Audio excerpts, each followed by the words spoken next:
This is the Conscious Hour, and this is part three. And you know creates most of the wars in the world?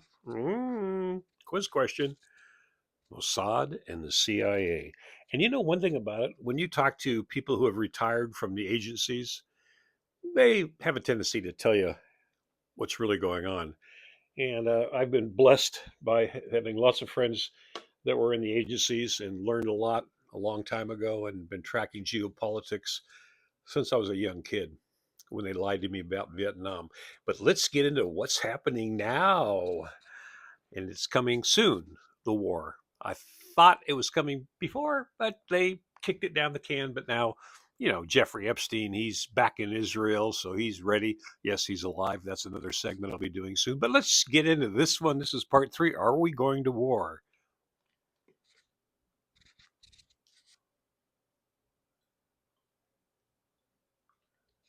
I have slow internet tonight. Maybe they're monitoring me. Or and elsewhere would be the family's dictatorship.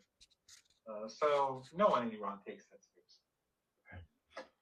Well, I wanted to underscore something, Professor Rondi. I don't know if you follow the likes of the Atlantic Council, but I wanted to ask another question about the role of Israel here, because people like John Kiriakou, CIA whistleblower, have said that Mossad and Israel, they are very much inside of the United States government, and as you said, these two regimes are one and the same, as you say, Epstein regime. Very, I think we should normalize that.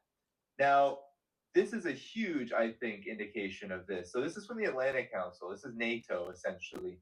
And NATO, If I'm not mistaken, the owner, I mean, they are also very closely associated with Epstein.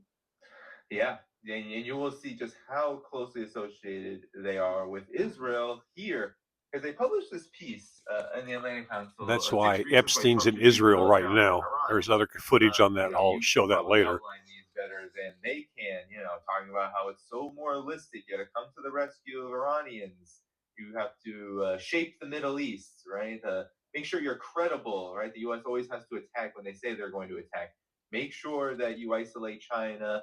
Make sure that the United States is dictating terms for Iran and, of course, the nuclear program. But look who wrote this, Professor Marandi. He's from the Israeli security establishment itself, whatever that means. Michael Rosenblatt. So this is how embedded Israel is, Professor Marandi, in the architecture. NATO is the United States, after all. So your comments on this? There are these set of demands that just keep on getting repeated and rinsed through the Trump administration, through Israel, and now through, of course, its many think tanks. Well, there's really no difference between opponents of Trump and supporters of Trump when it comes to the empire. They're both the same. They're all the same. In the political regime, everyone is the same in this Epstein regime. So again, as I said earlier, the tone may be more sophisticated, but you'll see the most hardcore supporters of Trump support policies of war. There was a consensus over the dirty war in Syria, consensus on Libya. No one opposed the war against Venezuela. Even those who pretended to be against war in Venezuela, they say, "Oh, Maduro is evil, the regime is evil, but let's not do this." That is support for war. That is because that sort of legitimizes or gives this aura of legitimacy, saying that if you can do it, it's acceptable. They're evil, but don't do it. But in reality, those who they're the ones who are evil, the ones who I mean, Maduro is the president of Venezuela, and those who say that he's evil and give any sort of justification for war, they're the evil. They're the cowards who they want to remain in the mainstream but pretend that they're against war. That's basically who they are. We have the same when it comes to Iran. They're no different from the neocons. In fact, they're probably worse because the neocons, at least they're open in their evilness. But these people pretend not to be evil, but they're just as evil. So the this is they all agree, but it's not going to work. Iran is determined uh, to safeguard its sovereignty and to pursue its foreign policy, and its foreign policy is supportive of the Palestinian people. Even though, again, the Qataris and the Erdogan and others have been trying desperately to turn Palestinians against Iranians.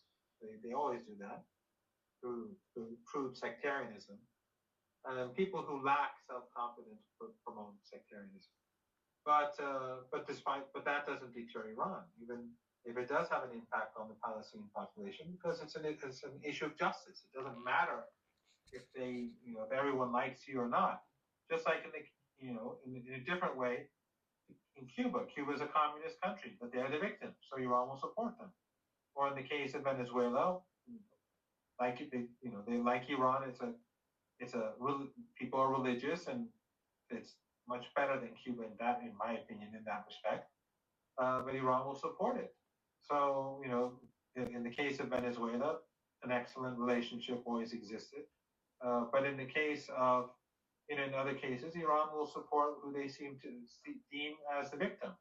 Again, this is a war an ongoing war between the Epstein regime and the Iranians. And the axis of resistance. The Epstein class or the Epstein axis and the axis of resistance. It's very simple. And anyone who wants to see it any other way, they're fooling themselves. This is what it's all about.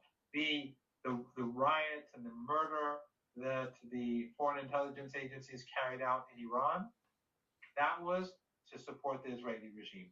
And the Western media that lied about it and tried to say that the Iranian government slaughtered innocent protesters, they do it in order to help the Israeli regime. They do it because they belong to the Epstein class. They have no credibility. What happened in Iran in January, it's clear as day what happened. The U.S. Secretary of Treasury gloated about bringing down the currency to bring people to the streets. The former head of the CIA said that Mossad was on the ground. Then later on, I think on channel 13 or 15 of Israel, he went and said the CIA was on the ground, Pompeo. And of course, Israeli Mossad, they took credit for being on the ground. And channel 14 in Israel said that foreign governments brought in weapons to kill hundreds of Iranian security officials and police officers. They take credit for it. The footage shows it. They burned people alive. They slaughtered people. They killed many police officers. They burned buildings, banks, ambulances. The Western media collectively, from the Guardian to Fox News, they all say the same thing because it's the Epstein regime, and that's Epstein class media. All of this is about Palestine. All of this is about ethno-supremacism in the region. So as I said, there's a war going on. It's an ongoing war. It's been going on for many years, but it's reached this high point during the last couple of years. It is the empire versus the axis of resistance. And the Palestinians are the blunt of it, and they're the ones that are being wiped out. So, do you have the story now? Do you understand that this whole thing has been trumped up, no pun intended, by the West? And by the way, everybody says Jeffrey Epstein's dead. He's not dead. He's actually in Israel right now. There's footage of him in Israel, and there was footage of him in Sicily. And the ones in Israel are actually reels. The one in Sicily was actual photographs of him getting on this huge sailing yacht about 3 months ago, or 2.5 months ago. So this is the Conscious Hour, folks. We are going to war. I've been saying it for a long time, but it looks like it's going to come. Trump's going to do his thing, and when it does, don't be surprised if Israel doesn't exist. Remember, the hypersonic missiles that Iran has go up to Mach 16. It's the Conscious Hour. Please like and share and donate to the 501c3. Thank you very much.